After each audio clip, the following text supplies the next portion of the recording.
Burke, we've lost contact with the colony on LV-426. Take Gorman and his team to investigate.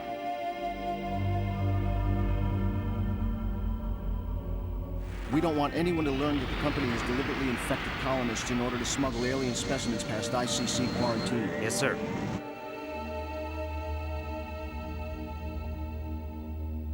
It's imperative that you get Ripley to trust you. She's familiar with the xenomorph, and we may need her help to bring one out alive. Understood.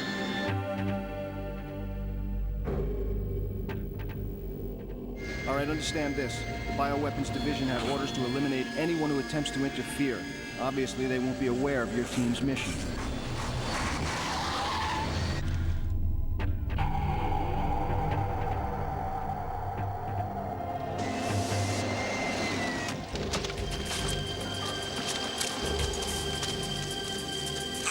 Run a bypass. Good luck, Ripley. Accessing computer system. Security codes. We're in. Stay frosty, people.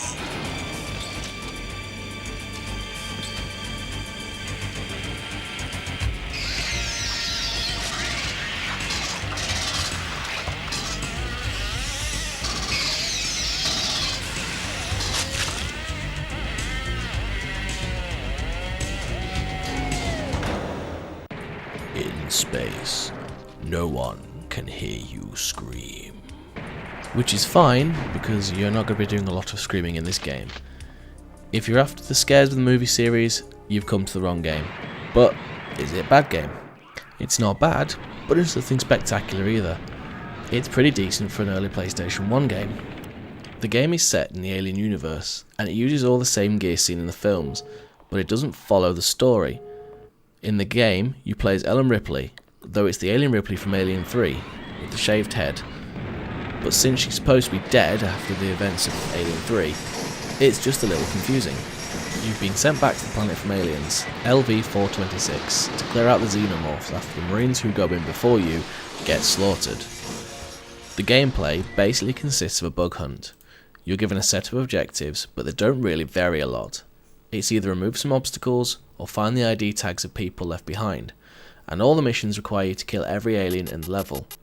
When you do find a level that's not just a corridor crawl, it just gets confusing, and I found myself running around a lot of the time lost. The game is also really dark. I had to turn the contrast up on the TV pretty high to be able to see what I was playing. The AI in the game is basic at best. The aliens just walk blindly into your gunfire in a zigzag pattern, and it's pretty easy to strafe past them, if you can get used to the out-of-date control scheme. I'd have liked to see aliens try and ambush you a bit more. The facehuggers are so numerous that they go from being threatening to a nuisance and a bit of a bullet soak. One cool thing is every now and again you'll get a facehugger crawl up the screen. This obscures your vision and chips away some of your health.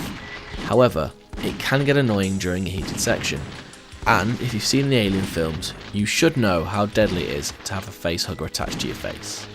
There are 5 different weapons in total, from the pistol to the smart gun. The pistol is about as much use as harsh language. The shotgun does do moderate damage, but is better used to clear obstacles. The flamethrower I found to be a pretty decent weapon, but it eats fuel up very quickly and there doesn't seem to be a lot of it in the levels. The smart gun is supposed to be the strongest weapon in the game, but all I've found it does is occasionally shoot at a different target, but not really enough to help clear out multiple enemies. My favourite gun in the game was the pulse rifle, which does decent damage and comes complete with an underslung grenade launcher. Honestly, the control scheme is a little dated. You move forwards and backwards and turn with the D-pad, using R1 and L1 to strafe. This takes a little getting used to after so many years of console shooters using a different setup. X is to fire, circle is action, triangle switches between weapons, and square throws explosive survey charges, or fires a grenade launcher on the pulse rifle. You'll fight pretty much every alien type from Alien through to Alien 3. So, warrior aliens, dog aliens, and as mentioned before, facehuggers. I did find that some aliens will cling to the ceiling, but they don't actually do anything whilst there. I don't know if that was a glitch or something. Some levels require you to kill security guards that have been infected by facehuggers, usually to get their ID tags. There are also synthetics on some levels that are also trying to kill you.